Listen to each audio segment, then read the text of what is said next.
We welcome to the show Candi Staton. So how's it going, Candi? It's going great. Really enjoying it. Yeah, so tomorrow night you're going to be performing at Under the Bridge in London. This is part of the 40th anniversary of Young Hearts Run Free. Right. How much are you looking forward to it? I'm looking forward. We've had great turnouts everywhere we've gone, and we go back a little bit. I take them on a journey back to '76 when we had the album just released. The Young Hearts Run Free album was released in '76, and so we do quite a bit of the songs. We do a few songs from that album just to refresh their memory, and it's sort of like a medley. And then we go on with the other songs that people really know. Nights on Broadway, Young Hearts Run Free, You've Got the Love, and all that stuff. All the great classics. Yeah, all the classics, yeah.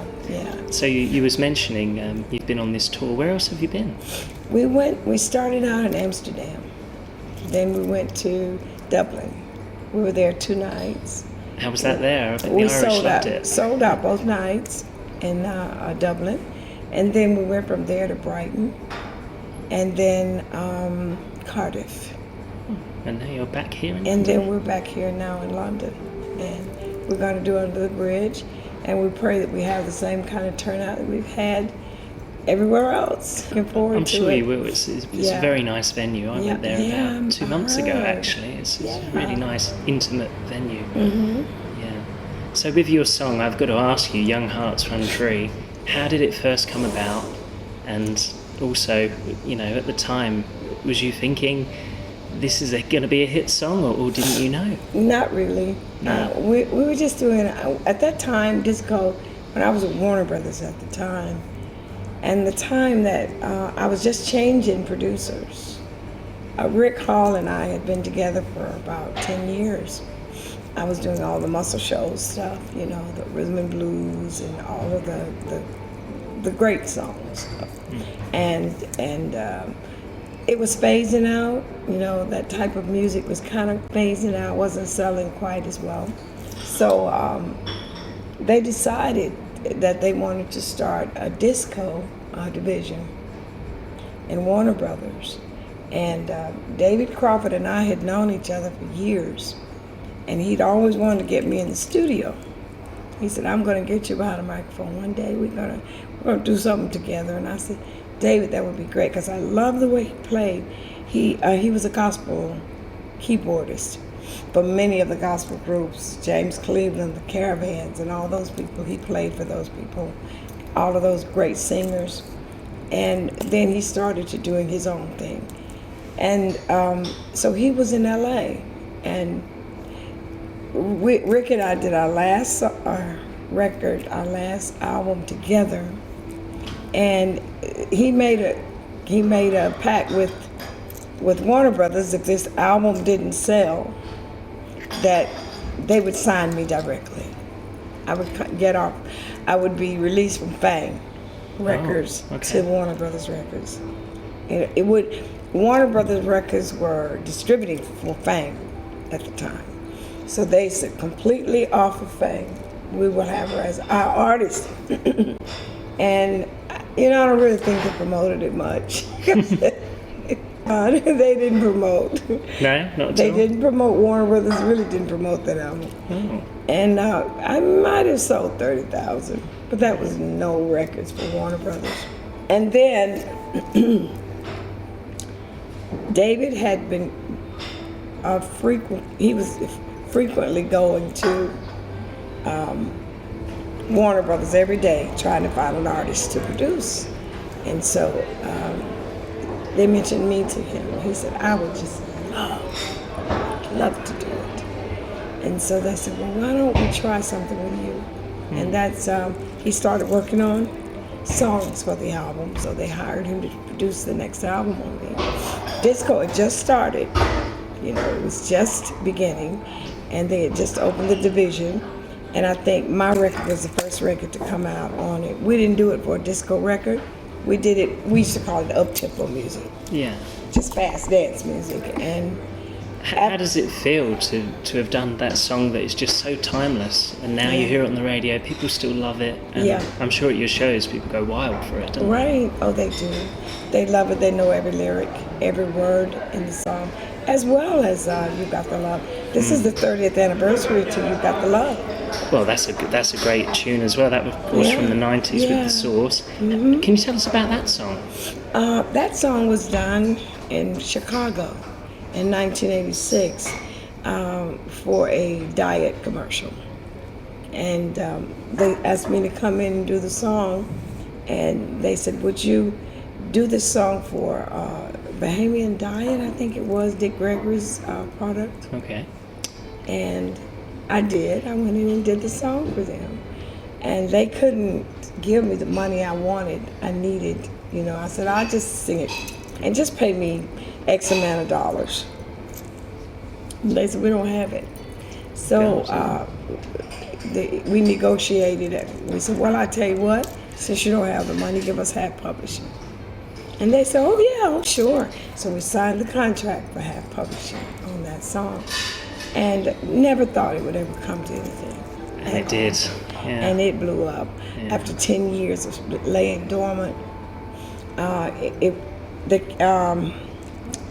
James, I think I forget his last name, Bellamy, James Bellamy, John Bellamy, I'm sorry. Okay, that's his all right. name is John Bellamy, came over with just the vocal. He worked with Dick Gregory at the time. And they put it on there was some music going on that night at a disco. And they put the vocal over it. And people went wild. And then they wanted copies. So that's how it came about. And then they mass produced it, and it's gone double platinum. Oh yeah, another fantastic song. And about Nights on Broadway, how did that song come about to begin with? Well, that song was done by Bob Monaco. Okay. He was the producer of that album, Music Speaks Louder Than Words. So David, after Young Hearts Run Free, David was really cantankerous, if you will. He was moody. And sometimes he was okay, sometimes he wasn't. He actually, instead of celebrating his hit record, he was angry because he didn't sing it. Oh, okay. Yeah, and that's weird, isn't it? I said, but David, how could you sing the lyrics? No. you don't know a thing about You Have the Babies, but you won't have your man. But he refused to do the next album. Really? He did. But I know you've worked with him since. He went into his own album. He went and made his own record. And it did absolutely nothing. So at the time, it was time for me to do another record. And so Shaka Khan, she did tell me something good. So they contacted Bob and see what he would like to do it. That's why the change came with that type, from that high tempo music to Young Hearts Run Free music to the kind of more funky Shaka Khan type of beat music. And that's what happened there. So we did Nights on Broadway.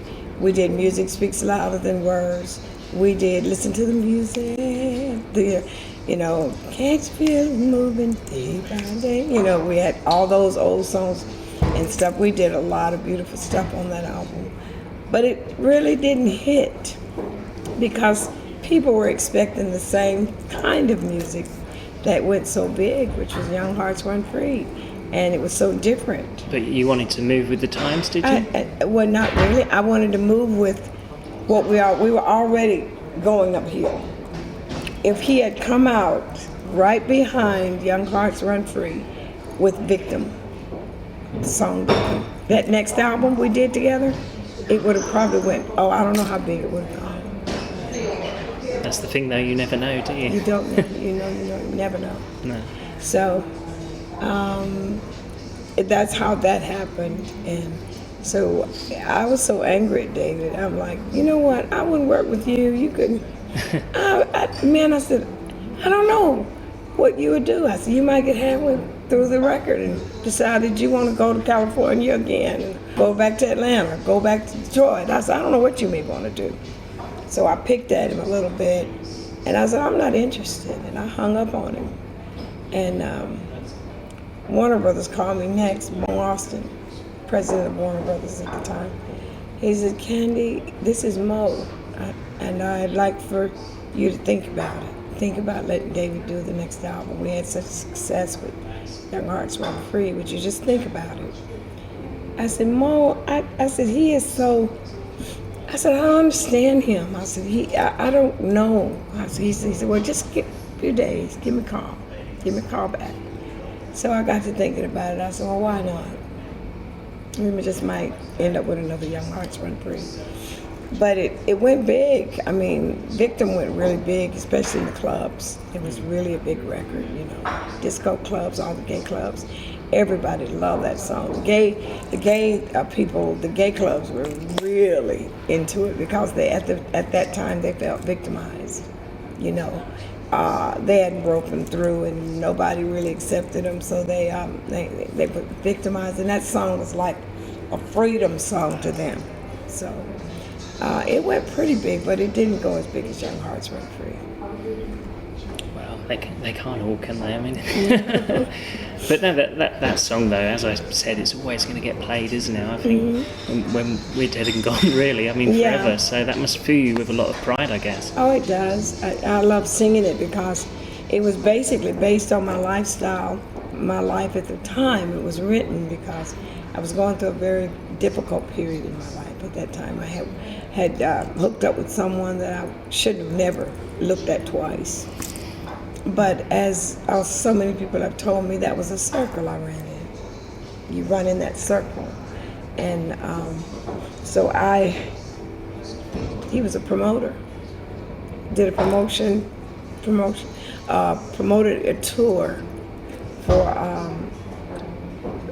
Tyrone Davis and myself when I met him, and he was a gentleman, every bit of perfection, until he got me. And then his real self came out, and I never should have been with him in the first place. And I was trying to get away from him, and I couldn't get away from him. He threatened my family, threatened my children, he threatened me, that if I ever tried to leave him, that what he would do to us and stuff. So he put fear in me. So I had to deal with him. And I would tell David about it. I would say, I don't know how I'm gonna get rid of this man. What can I do? I don't know how to do. So I can't do it. I'm scared. I'm afraid he's gonna hurt me and my kids. And David kept saying, well, you'll find a way. You'll find a way. He was a religious man. So he said, God's gonna give you a way. God's gonna help you get through this. I said, but little did I know he was writing lyrics. Yeah, break free. Yeah, he was writing the lyrics to Young Hearts Run Free. And the first time I heard the music, I knew we had a hit record. I knew it. I could feel it. Yeah, definitely. So, you're actually in the process of putting together an autobiography, am I right? Right. Yeah. Yes, so what's that been like to do that? It's been difficult. It's been good. Sometimes it's been difficult. Sometimes it's been very depressing. I went through changes. I went through a lot of mood changes and emotional changes because when you've gone through a lot of heartache and pain, and you've been mistreated and neglected and disrespected, you try to put that back, and you try to put it behind you. To get on with life. To move on. Yeah. You move forward. But when you gotta go backwards and relive every moment that you thought you had gotten away with, gotten out of your mind, and you start reliving that again. And it's difficult. Memories start coming back, and the memories aren't good. And there were times I cried. It was very difficult writing that. Some things were funny. I can remember the good times with my dad. You know, I never talk about my father or my mother or my siblings. And it's all going to be revealed in the book then? All of it is. That's great. And different, I try to, it's in chronological order. But it must be very hard remembering everything. You know, it's amazing. It is truly amazing. I didn't have any notes that I had written down. I had a few notes I had written down here and there, but they weren't complete. So I had to basically just go really relive my whole life over again. Each chapter tells a different story. And each chapter will be named after a song I've sung. That's nice. Yeah. So when is that going to be released? It do you will know? be released in October. We're trying to release it in October. What, worldwide or? Yeah. Yeah. Yeah, Oh, great. worldwide. Yeah. You're also going to be releasing a new gospel album. Yeah, it's already. It'll be out in. It'll be out in July. Oh, okay. It'll be on iTunes. Oh, great. And we're trying to get distribution here in the UK and in Europe as well, and to see if we can get someone that help distribute it around. So it's a beautiful album, and it's kind of like a throwback. I put out one album right after my last divorce. It's called Life Happens, and I wrote all the songs myself, and it was therapeutic. I got a lot of the stuff out. The record didn't sell as well as I thought it would, and you know what? I really didn't care. I cared, but I didn't. Yeah. Because it was like lying on a couch, and with the psychiatrist asking me about my childhood and my life, and that's how it felt to me. Because when I sung the song, you were getting it out, were you? I could feel it. I could feel the pain leaving, the hurt leaving, everything through that album, and I wrote every song on it, and it was straight from the bottom of my heart and how I was feeling at the time. And this is another gospel version also, but it's a little bit more joyful. Good. Are these original songs, or are they some Everything's covers? original Okay. on this album except You Got the Love. We did our own version. Oh, great. Of You Got the Love. We did a sort of a gospel version, but it's a house. We've got like 4 or 5 house gospel songs on it. Oh, wonderful. So which is good. So with a big choir and everything, and no choirs. No? But we got background singers, and it's a beautiful album, and I'm gonna give you one. That'd be lovely, yeah. So that obviously takes you back to your early days, does it? Oh, it takes me back to the roots. Yeah. The roots. Some of it really does, because I have some traditional songs on there that people will enjoy. I also have a song on there called Behind the Veil of Silence, which tells the whole story of an abusive woman, what a woman has to go through that's been abused and has to live in a hostile environment, hostile, that's what I'm trying to say, a hostile environment. And it's just, it's bad. I don't know how you can do it. It's very hostile. It's just, so anyway, that song tells it all from the beginning.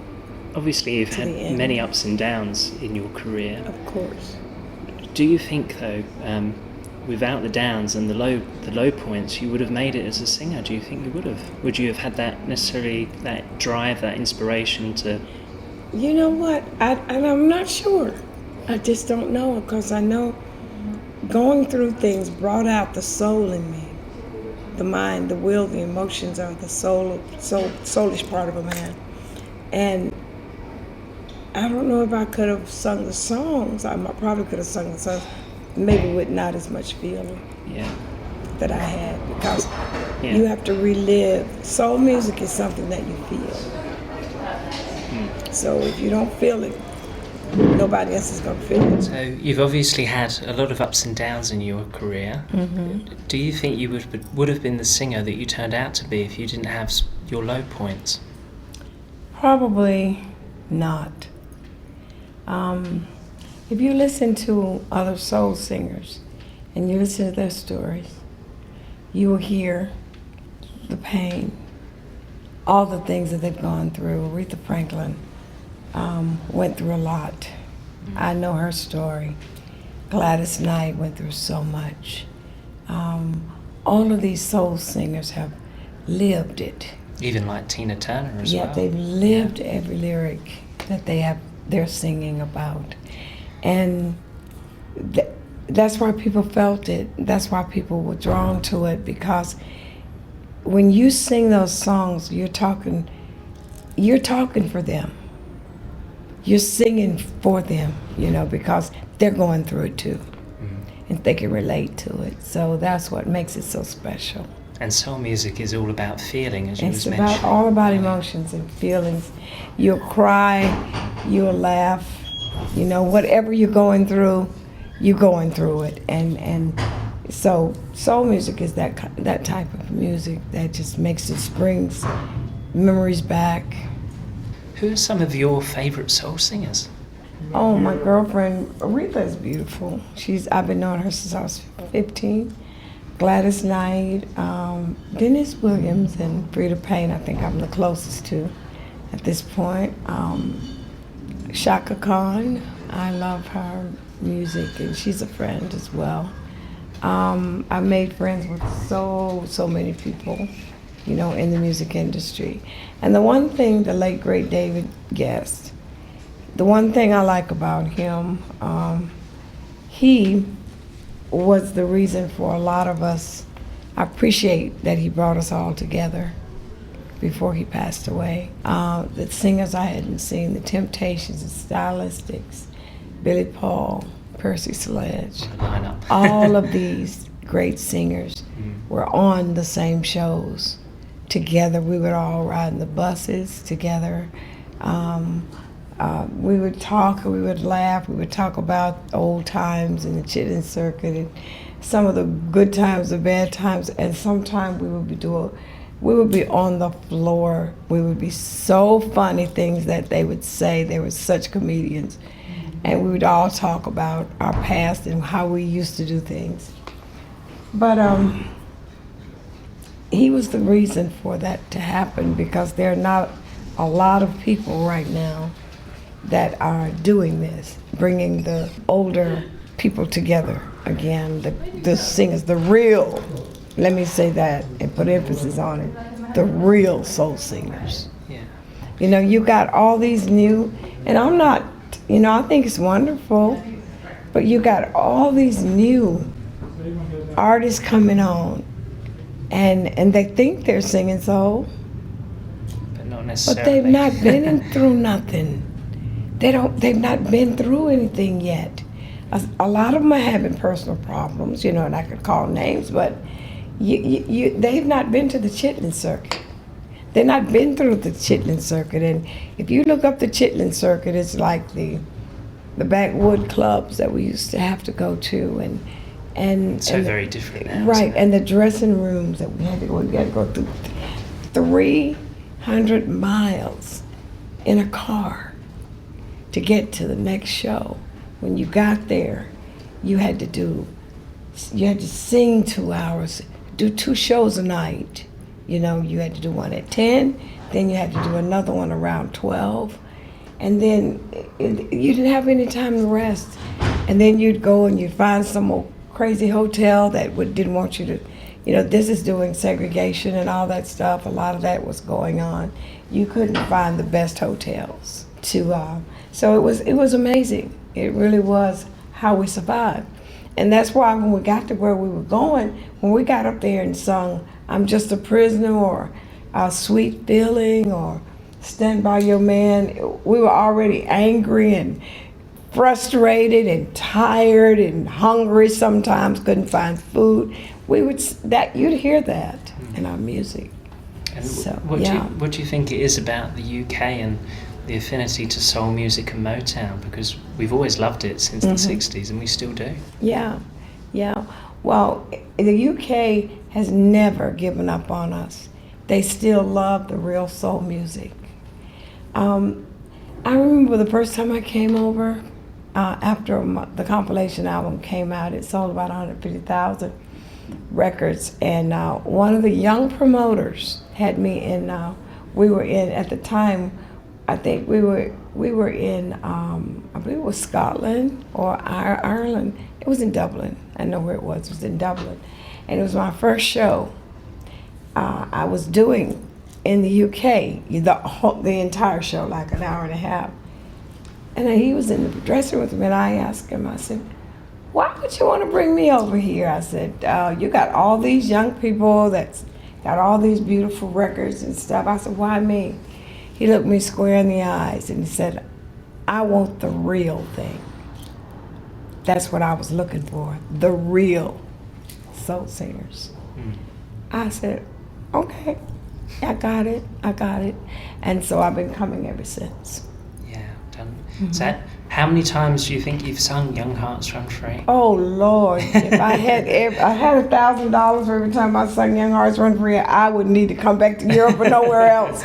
I would be rich. Yeah. Well, we're very happy that you've come back, and looking forward to seeing you tomorrow night at I am. I'm looking forward to being there and say hello to everybody and tell them how much I love and appreciate their support, how they lifted me, and to a point sometimes I was almost like, hey, there's nothing else for me to do. I'm just may as well go home and just grow a garden. But anyway, they just started loving the music, and the requests kept coming, and I keep coming. Yeah. As long as they want me to come, and as long as they invite me to come to sing the music that I love so much and they love so much, I'll come. I'll still be coming. Great. Thanks a lot for joining us on the show, Candi. You're so welcome.